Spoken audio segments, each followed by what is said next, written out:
So I grew up in a very small town. Both of my parents were raised religious, but they were it was a religious extremist environment. They were told to go to church. They were told to be heavily involved. It was never a choice. It was never an option for them. So they didn't want the same for my sister and me. They wanted something more than what they had. That's what they thought of when they thought of church and when they thought of religion. So in the alternate, it was never really talked about in our house. I knew there was a God. I believed that with all of my heart. And when I hit hard times, I prayed for a little peace of heart, a little help, but never went to church. There was one main church in our small town, and it was very large, very impersonal. So that's what I thought of when I thought of church. So I never really had that desire, that weight on my heart to form a relationship with God because I didn't know any better.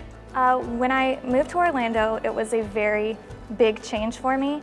I'd grown up 18 years around the same people. I graduated high school with the same group of students that I started kindergarten with.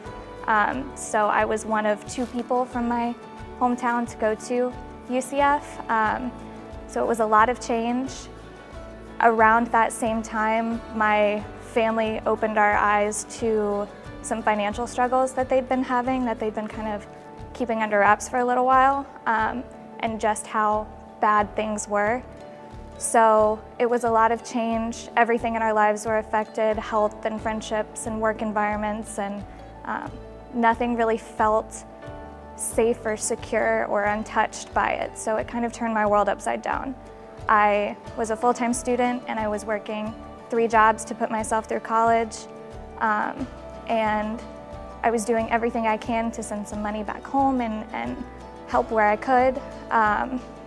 But I felt very helpless. I had anxiety issues and I was stressed all the time. There were a lot of nights spent crying on my floor. And I just had this weight on my heart that I didn't know what to do with. So I had an opportunity after I graduated and got my full-time job to keep one of my jobs that I had throughout college. And I had an amazing opportunity fall in my lap where H2O needed a new venue to have their service out of temporarily, and lucky for me, it was one of the venues where I worked. And I'd had this calling on my heart to find a church, to find that sense of community, to build my relationship with God, but there was always something that was holding me back. There was always an excuse I could make up in my head that kept me from pursuing it. So I look back and I think it was God's way of saying, I know you want this and I know you need this and I know this has been on your heart, but you're not taking action, so I'm gonna bring church to you.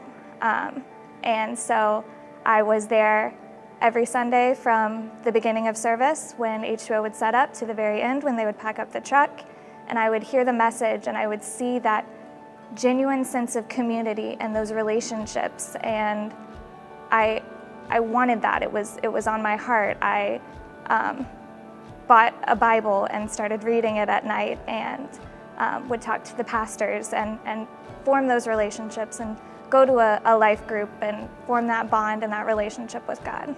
So I saw these Christians and I heard their stories of what they overcame and their battles throughout life until they found Christ. And I heard of these grand aha moments of when they accepted Christ into their heart. And I kept thinking that's how it went. That's what I needed. And so I prayed about it and I waited for that moment and it never came.